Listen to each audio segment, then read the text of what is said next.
FNAF, esa franquicia que marcó la infancia de muchos y que fue de mucha influencia a la industria de videojuegos de terror. Tanta fue su influencia que se realizaron juguetes, canciones, fangames, teorías, dibujos o hasta una película. Aún con todo y eso al juego se le ha responsabilizado de la deplorable situación del terror actual en la industria de videojuegos. Pero esta franquicia en verdad es tan mala como se le ha catalogado durante los últimos años.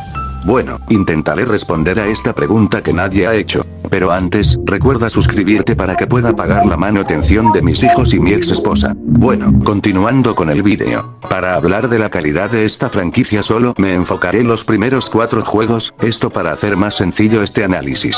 Ya aclarado esto, continuemos. Iniciemos aclarando lo más común que se le recrimina a la franquicia, el terror barato y la dependencia a los jumpscares. Y en parte es entendible que se resalte tanto esta afirmación, digo, por algo la cuestionable fórmula genérica que surgió en base a esta franquicia y que terminó agobiando a la industria. Pero si analizamos un poco mejor los primeros juegos, podríamos percatarnos de que no es del todo cierto esta afirmación. En los primeros 2 juegos encontramos un gran trabajo en la ambientación del juego, desde los recursos sonoros, los enfoques tan vagos de la cámara y los ruidos que pueden producir los animatrónicos durante las noches. Esta ambientación da más relevancia a la tensión que pueda provocarse en el jugador antes del susto que después del susto. Por otro lado, la jugabilidad, aun si no es muy compleja, logra aportar con propuestas algo interesantes. Desde cosas como la energía eléctrica presente en los primeros 2 juegos hasta cosas como la cajita musical y la máscara en la segunda entrega. Son recursos que el juego logra emplear para provocar frustración en el jugador.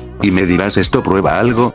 Pues la respuesta es que sí, demuestra un empeño porque el juego no dependa de jumpscares y tenga más complejidad al momento de intentar asustarte. Y eso solo contemplando los primeros 2 juegos. Si por ejemplo, contemplamos la 4ª entrega, podríamos notar cómo los aspectos ya mencionados aumentan en calidad de manera bastante notoria. Desde aspectos como el cambio de locación, el rediseño de los animatrónicos, el trasfondo que aportan los minijuegos y probablemente la jugabilidad más interesante de la franquicia, donde literalmente el juego te obliga a escuchar cada detalle para poder evitar a los animatrónicos, logrando hacer que la jugabilidad y la ambientación se complementen de manera increíble.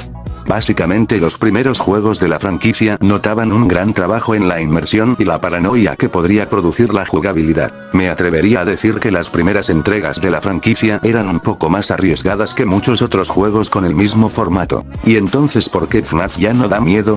La respuesta es sencilla, mi amigo, la jugabilidad de estos juegos es la responsable. Al ser algo monótona hace que después de un buen rato se vuelva predecible. ¿Pero eso hace que sea un mal juego?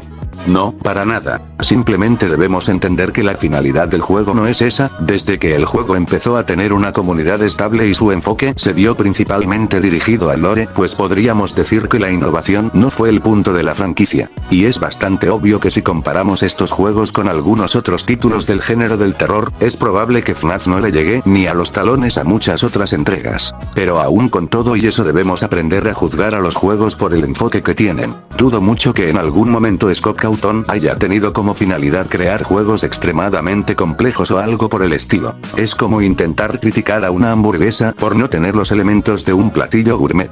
Y es más, si no solo consideramos aspectos técnicos de estos juegos, podríamos también resaltar los revolucionarios e influyentes que fueron los juegos de FNAF. Esto porque para bien o para mal, logran trascender en la industria y en la cultura popular. Siento que muchas veces cuando se critica a la franquicia se dan argumentos que van más que nada dirigidos a su comunidad y a otros aspectos superficiales de estos juegos. Y creo que aunque muchas veces la nostalgia ciega el juicio de muchos fans de estos juegos, en este caso sí hay aspectos razonables para defender la calidad de las primeras entregas. Aunque quiero aclarar que esto no justifica la sobreexplotación que sufrió la franquicia y la dudosa dirección que lleva actualmente. Simplemente es una especie de justificación al por qué muchas veces lo que se le recrimina a estos juegos llega a ser poco válido. Al menos en mi opinión, la primera, segunda y 4ª entrega son las que más podrían representar este enfoque más innovador que presentaba estos juegos en sus inicios. Con la 3ª entrega y Sister Location es un poco más complicado poder concluir algo. FNAF 3 me parece que tiene un concepto interesante, pero ejecutan la idea de una manera bastante mala, y con Sister Location me parece que tiene una jugabilidad y concepto tan distinto a los otros juegos que no sabría si debería incluirlo.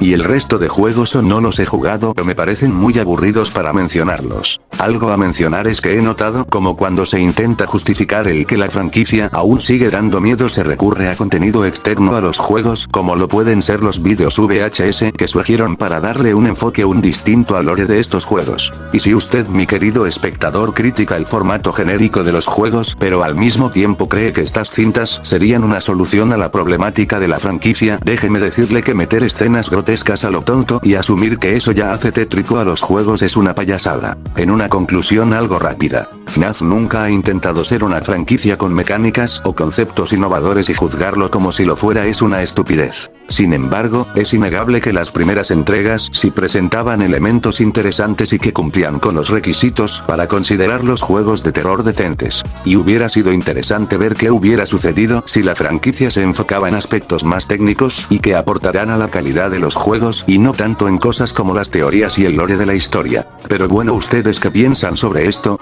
¿Les parece que son juegos sobrevalorados y que no deberían tener el reconocimiento que tienen?